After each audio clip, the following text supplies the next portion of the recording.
ఓం శ్రీ గురు అమలానంద పాటల పండరీనాథ నిజ గురవే నమః. పరంపర గురువులకు వందనములు. మద్గురువర్యుల పాదపద్మములకు సాష్టాంగ దండ ప్రణామములు చేస్తూ, మద్గురువర్యులచే విరచితమైన పరిపూర్ణ రాజయోగియ తత్వబోధిని అను గ్రంథములు అని అధిష్టాన చేతన బ్రహ్మము నుండి జీవేశ్వర జగత్తు ఉత్పత్తి విధానము గురించి మనకు వివరిస్తున్నాడు. మనము తెలుసుకోబోతున్నాము. ఏమంటున్నాడు ఇక్కడ అంటే, ఈ అధిష్టాన చేతన పరబ్రహ్మము నుండి ఈ జీవేశ్వర జగత్తు ఎట్లా ఉత్పత్తి అయినది అని అన్నప్పుడు, మరి అధిష్టాన చేతన బ్రహ్మము అనేటువంటిది ఒకటియే తనకు తానై నేనను అహంకార వృత్తి అయినను లేకయుండెను. మరి ఆ స్థితి అందు దానికి పురుషోత్తముడని పేరు. కానీ ఆ బ్రహ్మమునందు మరి మొదలు ఎలా ఉంది? ఇది సృష్టికి పూర్వము, అంటే సృష్టికి పుట్టక పూర్వము, పంచభూతములు లేక పూర్వము తాను ఎట్లా ఉన్నది అంటే తనకు తానే అది మరి ఏ విధంగా వచ్చింది అంటే తనకు తానే అది తోచినటువంటిది అని పెద్దలు నిర్ణయం చేయడం జరిగింది. ఏ విధంగా? మేల్క సుసుప్తి లోపల ఏలీలం తనకు తాను ఏతెంచునో, గుర్తా భయలు లోపట వాలాయము తనకు తానే వచ్చునోయన్నా, వచ్చి ఎచ్చి సచ్చునోయన్నా, ఈ లోపలనే బట్ట బయలున్న జరిగితే ఏ లోకమున నిల్వ కేగునోయన్నా అని మనకు భగవత కృష్ణదేశకేంద్రుల వారు సెలవిచ్చినారు. ఆ విధంగానే మరి ఆ మేల్క సుసుప్తి లోపట ఏలీలం తనకు తానే ఏతెంచునో, ఆ విధముగానే ఆ పరిపూర్ణ పరభయలందు ఈ యొక్క అధిష్టాన చేతన బ్రహ్మము తనకు తానే అది స్వతసిద్ధమై స్వయంభూ అనుప్రవేశము చేయడము జరిగింది. అంటే అది మరి స్వయంభూ అనేటువంటిది అధిష్టాన చేతన బ్రహ్మము తనకు తానే అది ఏర్పడింది. తనకు తానే ఈ యొక్క సుసుప్తి నుండి మేల్క వచ్చినట్లు ఆ పరిపూర్ణ పరభయలందు తనకు తానే అది తోచింది. అది పుట్టింది అనటానికి కూడా లేదు. కాబట్టి దాన్ని ఏమన్నారు అక్కడ అంటే తోచింది. తోచి మరి ఎలా ఉంది అది అంటే తనకు తానే ఉన్నది. తనకు తానే నేనను అహంకారం వృత్తి అయినను ఏ కించిత్ కూడా లేక ఉన్నటువంటి ఆ యొక్క స్థితి అది ఎలా ఉంది అంటే అది కూడా మరి ఎట్లా ఉంది అంటే స్వతసిద్ధముగానే అది ప్రకాశిస్తూ ఉన్నది. అలాంటి స్వతసిద్ధమై ప్రకాశించినటువంటి స్వరూపమునకే పురుషోత్తముడు అని మనకు పెద్దలు నిర్ణయం చేసినారు. మరి అలాంటి స్థితి అందు ఉన్నటువంటి ఆ యొక్క అధిష్టాన చేతన బ్రహ్మము ఒక్కటియే తనకు తానై నేనను అహంకార వృత్తి కించిత్ అయినను లేక ఉన్నటువంటి ఆ స్థితి అందు దానికి పురుషోత్తముడు అని పేరు అన్నారు కదా. దానినే మనకు ఇక్కడ భద్రాద్రి రామశతకంలో కూడా మరి నరసింహదాస్ గారు దానినే వర్ణించినారు. ఇక్కడ ఏమనంటే, నిత్య నిరాకార నిరుపద్రవాకాండ నిర్మల నిర్గుణ నిష్కలంక నిష్కర్మ నిష్క్రియ నిస్సంగ నిర్ద్వంద్వ నిరుపమ నిరంధ్ర నిర్వికల్ప నిష్ప్రపంచ వ్యయ నిశ్చల నిశబ్ద నిర్వచనానాద నిర్వికార నిర్విశేష చింత్య నిరితశయానంద సస్వరూపుడవు నీ సంశయముగా వారి దాసన కైలాస వాసవాదులకునైన వలను నలవిగాదో రమ్య గుణధామ భద్రాద్రి రామ పరశురామ నరసింహదాస సంరక్షితావా. మరి అలాంటి ఆ స్థితి అందు మరి దానికి ఏమీ ఇక్కడ తన యందు ఉన్నటువంటి ఆ యొక్క సత్వ రజ తమో గుణములు అనేటువంటి ఏ త్రిగుణములైతే ఉన్నావో దాని యందు అత్యంత సూక్ష్మ రూపముగా బీజ రూపమై ఉన్నవి. అంటే ఆ యొక్క బీజము యందు అంకుర స్వరూపమై ఆ యొక్క వృక్షమంతా దాగి ఉన్నట్లు ఆ త్రిగుణాత్మకమైనటువంటి ఈ యొక్క త్రిగుణములు ఏవైతే ఉన్నాయో దాని యందు సూక్ష్మాతి సూక్ష్మముగా ఆ బీజ రూపము యందు దాగి ఉన్నవి. అది బీజస్వరూపము. కాబట్టి వృక్షానికంతా కారణమైనటువంటిది ఏది మొదలు అంటే బీజస్వరూపమే. మరి అలాంటి బీజస్వరూపము నుండి నిద్ర నుండి మెలకు వచ్చిన రీతిగా ఆ బ్రహ్మమునకు ఒక దిశ యందు గుణత్రయ విజృంభణ వలన నేను అనే అహం వృత్తి కలిగి ఆ పిమట ఆ నేను ఎవరు, ఎక్కడ ఉన్నది ఇత్యాది సంకల్పములు కలిగి ఆయా ప్రశ్నలకు జవాబు తనకు తెలియనందున ఆ బ్రహ్మమునికి ఏమన్నారంటే అనంతరము అవ్యక్తము అను పేరు కలిగినది. అంటే నిద్ర నుండి మేలుకు వచ్చినట్లు అది తన నుండి తనకు తానే వచ్చి మరి తన యొక్క దాని యందు ఒక మార్పు రావడమే దాన్ని ఏమన్నారు ఇక్కడ అంటే ఆ గుణత్రయ విజృంభణ అనేటువంటి దాని లోపల జరిగి ఆ నేను అనేటువంటి అహం వృత్తి కలిగి అది మరి దాని ఎప్పుడైతే ఆవిర్భావమైందో దాని అందు ఒక మార్పు కలిగిందో ఆ మార్పు తనకే తెలియకపోవడం వలన దాన్ని ఏమన్నారంటే దానినే అవ్యక్తము అని అన్నారు. అంటే ఆ స్వయం ప్రకాశ స్వరూపమైనటువంటి బ్రహ్మమునందు తన నుండి వచ్చినటువంటి ఒక పొగ దానినే తానే ఆవరించినట్లు మరి దానికి తెలియదు అక్కడ. అంటే ఒక దీపం చూసినట్లయితే దీపం నుంచి వచ్చినటువంటి ఒక ప్రకాశం నుండి వచ్చినటువంటి ఒక పొగ, ఆ పొగ ఏమవుతుంది అంటే ఆ దీపం అనేటువంటి ఒక ఆ బుగ్గని అది ఆవరించి ఆ దీపాన్ని కనబడకుండా మరుగు చేస్తుంది. కాబట్టి అలాంటి ఆవరణం అనేటువంటి దానికి ఒక స్థితి ఏర్పడడం వల్ల దాన్ని ఏమన్నారు ఇక్కడ అంటే దానినే అవ్యక్తము అని అన్నారు.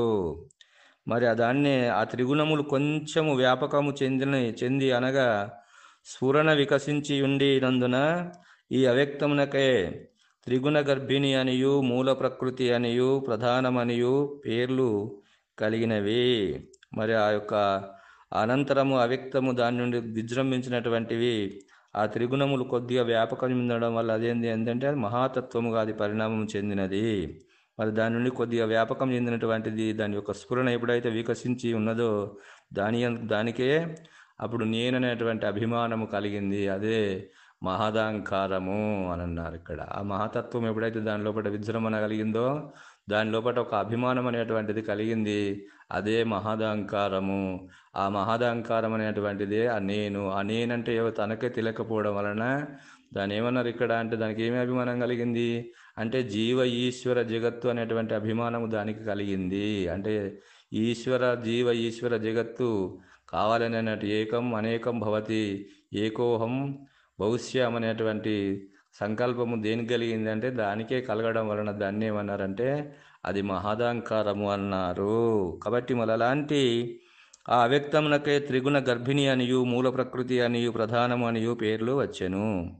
మరి ఇందు సత్వ రజస్తమో గుణములు హెచ్చుతగ్గులుగా ఉండక సమపాలలో ఉండును కనుక దీనికి గుణసామ్య వ్యవస్థ అనియు కూడా అన్నారు. అనంతరము ఈ దిశయందు ఈ త్రిగుణములు సామ్యవస్థ నుండి తప్పుకొని ఒక్కొక్కటిగా విజృంభించి మిగతా రెండు గుణములను అనగదొక్కి అధిగమించి తమ మహిమనే ప్రకటింపజొచ్చెను.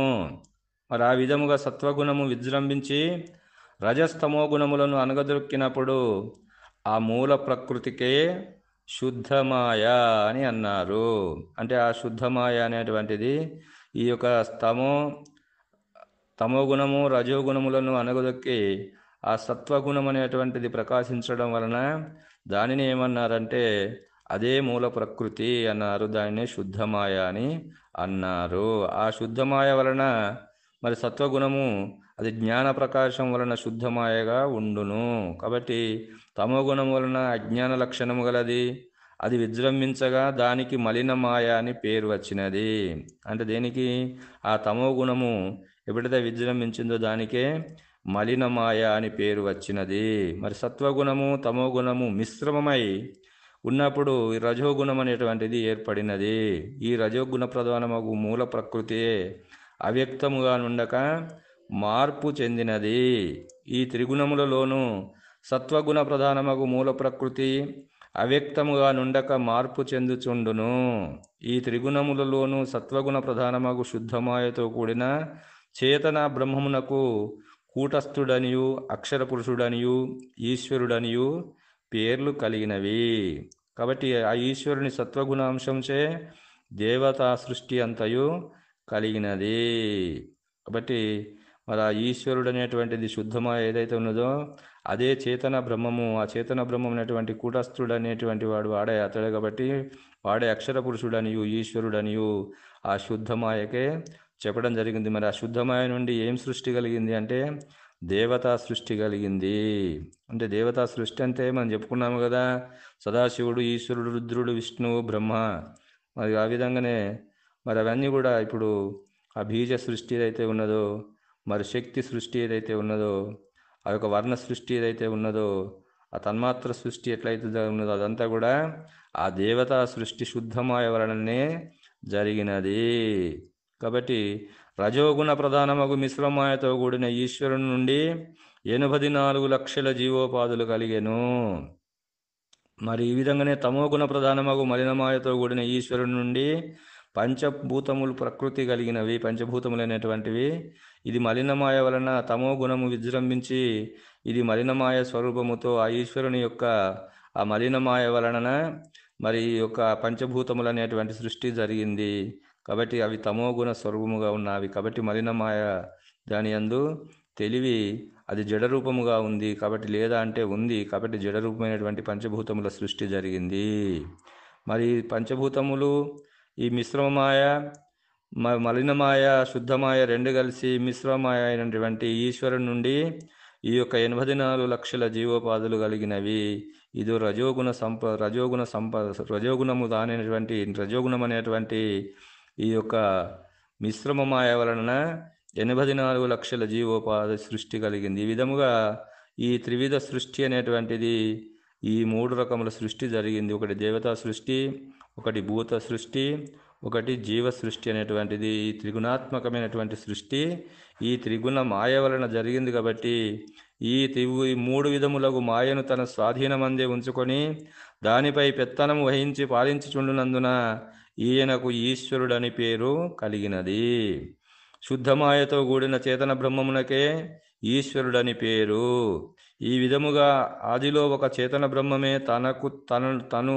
తానుగా ఉండి ఈశ్వరుడుగాను జీవునిగాను జగత్తుగాను మార్పు చెందినది. కనుక ఈశ్వరుడు, జీవుడు, జగత్తుగా నుండి సమస్తమును వస్తువు యొక్క విమర్శన దృష్టితో చూచినట్లయితే ఒక్క చేతన బ్రహ్మయే అయి ఉన్నది. కాబట్టి బ్రహ్మమునకు అన్యము అయినటువంటిది ఏమీ కొంచెమైనను లేదని తెలియవలెను. కాబట్టి బ్రహ్మను అన్య నకించన. కాబట్టి ఆ బ్రహ్మము కన్నా అన్యమైనటువంటిది ఏదీ లేదు. అంతా బ్రహ్మము నుండే ఈ యొక్క జీవ ఈశ్వర జగత్ అనేటువంటి సృష్టి ఈ విధముగా పరిణామము చెందినది. అదేది చెందింది అంటే ఆదిలో ఒక అధిష్టాన చేతన బ్రహ్మమే ఉండి మరి దాని నుండి ఈ యొక్క ఈశ్వర జీవ జగత్ అనేటువంటి సృష్టి అంతా కూడా ఈ విధముగా జరిగినదని మనకు తెలియజేస్తున్నాడు గురువుగారు. కాబట్టి ఈ విధముగా మనం తెలుసుకొని మరి దానికి మూలమైనటువంటిది అది ఎట్లా వచ్చింది అంటే అది తనకు తానే తోచినది. దేని యందు ఏ అచల పరిపూర్ణ పరభయలే యందు తనకు తానే తోచి మరి ఈ యొక్క జీవ ఈశ్వర జగత్తుగా పరిణామం చెందినది అనేటువంటి యొక్క భావాన్ని మనము ఈ యొక్క పరమాత్మ సృష్టి ఇలా జరిగింది.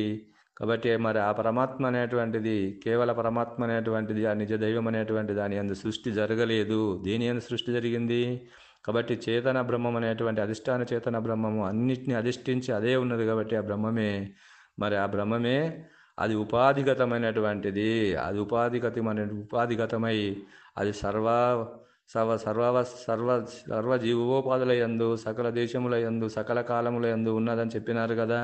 మరి ఇది కూడా ఎలా ఉంది అని అంటే ఇది కూడా సకలము యందు వస్తు ఉపాధిగతమై సర్వ వస్తువుల యందు అది నిండి నిబిడీకృతమై ఉన్నది.